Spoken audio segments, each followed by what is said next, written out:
Folks, I don't like being one of these kind of weird people that vlog from their car all the time, but sometimes it's the only time I have a chance to get away. So here comes a vlog from my car, and it's about sort of the political state of America today and what I hope to see happen. Now, I'm not an overly political person. I am a conservative person. I am a Christian.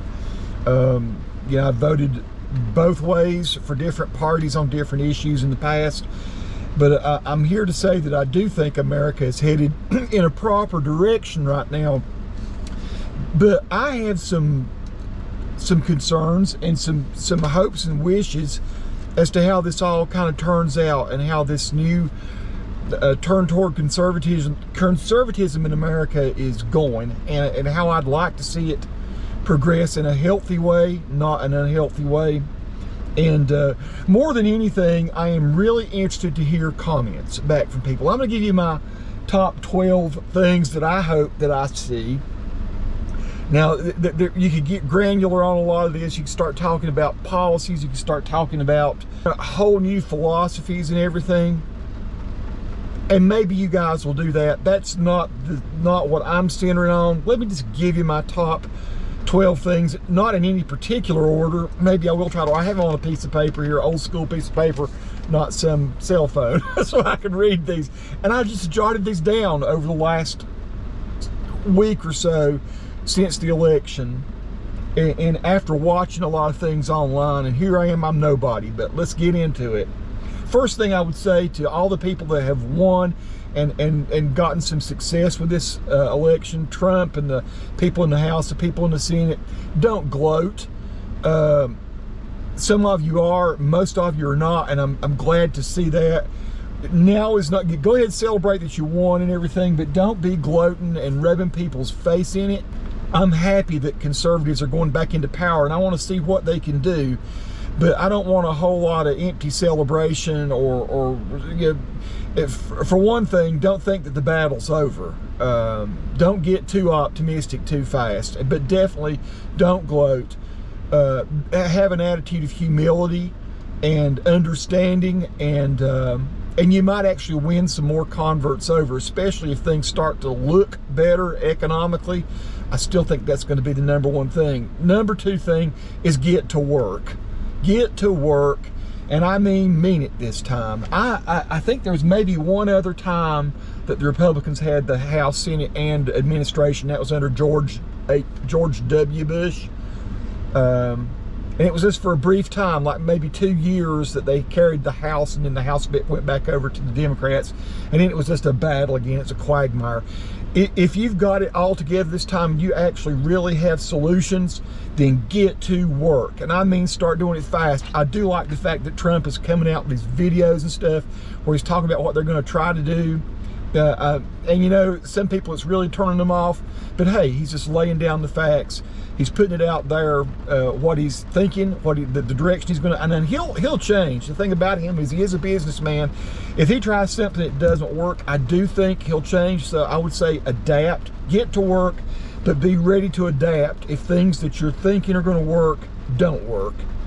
Don't have some big pride thing and just say, oh, well, that's what I said I'm going to do. I'm going to stay the course. If something is not working, be willing to change it. Be looking for the good of the people. And you're going to hear that keep coming up in my ideas here. Number three, big time, continue to communicate and use alt media and rule it. Own it. I think Donald Trump ought to be on Joe Rogan every month. You know, they have these people come up for them to go to their press thing, and you know, you got your press secretary. Your press secretary goes up in front of people that already have pre-designed questions trying to control the narrative right off the bat. And that's exactly what's going. That's useless. I'm sorry. What won you the election is that you were willing to go in front of these bloggers, these vloggers. You went on some of the best ones. Continue. You know what? Every now and then, do one that's not an uber popular one. Don't go always for the Joe Rogans. Find your people that got 200,000 subscribers or something like that, and go be on one of their shows once in a while. I'm talking about Trump. I'm talking about J.D. Vance. I'm talking about all the different cabinet members. If you guys can make yourself known and go out every month, or at least every week if you can, and spend an hour on some blog some video video podcast or whatever, and tell what difficulties you're going through. Hey, what's standing in our way right now? Let me tell you what's standing in our way. Let me tell you, we're trying this, and we're seeing how, and this is the progress, or this is the non-progress. This is why it's taking some time. This is why it's being effective. Like I say, be willing to adapt, but be willing to communicate, and forget about the legacy media. I won't say they're dead yet. There's still a lot of money behind them, but all they're going to be is negative about you. And that brings me to another one. Don't do anything with mainstream media. I'll call it here as number 7, but it's the 4th point I'll make.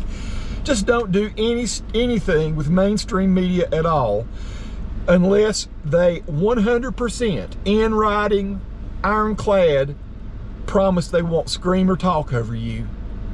I am so tired of seeing, do you want to know CBS and MSNBC and CNN and all that? You know what just killed you for me is you'll ask somebody a question. First, you frame it in some horrible way, and so that you can make the person look as bad as you can possibly make, and everybody sees it and understands it. People are not nearly as stupid as you think they are. But you frame your question this way, and then once a person gets about 2 sentences in to trying to reason out how to answer your poorly framed, evilly framed question, you start screaming over the top of it and yelling at them. I despise that. And I'm here to tell you, the people watching your shows, that's what they despise too. If you wanted to turn it around right fast, you say, you know what, we're going to have J.D. Vance on today, but we're going to let him talk for 5 minutes. And you know what?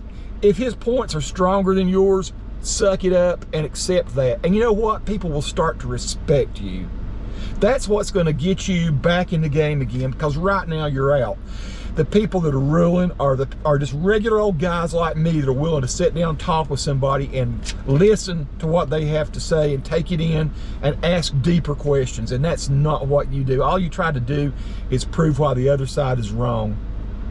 And that could go on for Fox as well, but I don't think, here again, I don't even watch them anymore. I don't watch any of them anymore. I get all my information from YouTube or Rumble or whatever, mostly YouTube still.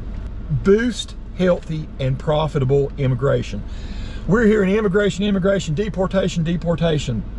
Let me tell you what, a lot of the folks that are here, whether they are here illegally or not, are profitable people and are good people. Seek those people out and do provide some pathway to citizenship for the ones that are profitable and good, honest, hard-working people. I know a ton of them. But you know what? Go super aggressively after these gangs, after all these people that are promoting drugs and stuff. And if you can go to the source of where the whole drug problem is and eliminate it, I know that's one of the things that Trump is looking at wanting to do. I hope he's very successful in that.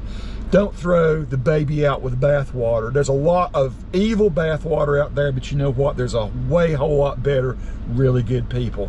And so I would say boost healthy and profitable immigration. Don't just be about deportation. Although the ones that need to go, get them the heck out. Get language reined back in.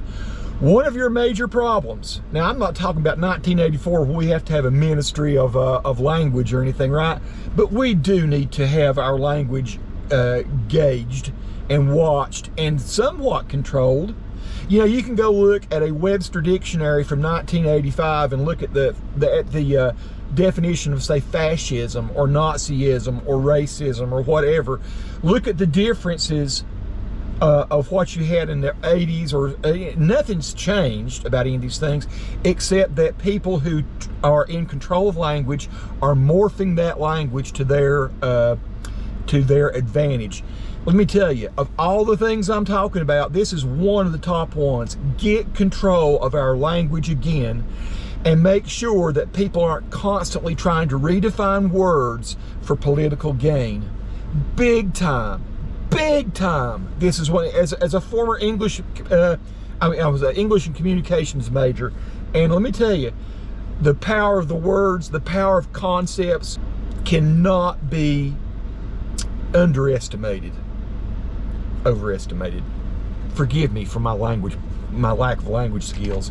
Number 6, I'm gonna throw this one in. This is probably the one I was gonna say toward the end, but love, love, love. Let everything you do be about love. Don't let it be about revenge. Don't let it be about beating somebody else down because you think they deserve it. Donald Trump, the people that came after you and have treated you like crap for a good long while, some of it you deserved, a lot of it you didn't. But you could really be a shining light if you love rather than aggressively go after somebody. As much as possible, love is the answer. And you know, I say that as a Christian. Every work you do as a Christian, every single good thing you think you do, if you're doing it for any purpose other than love, if you're doing it for any with any motivation apart from love, then you're doing it for the wrong reason. And you know what? It doesn't matter to God if there's not love involved in it. So don't forget about love. That's probably my #1 point, but I'm going to keep on going. Listen, listen, listen. Love, love, love, but listen, listen, listen. Listen to what people got to say. Keep your ears open.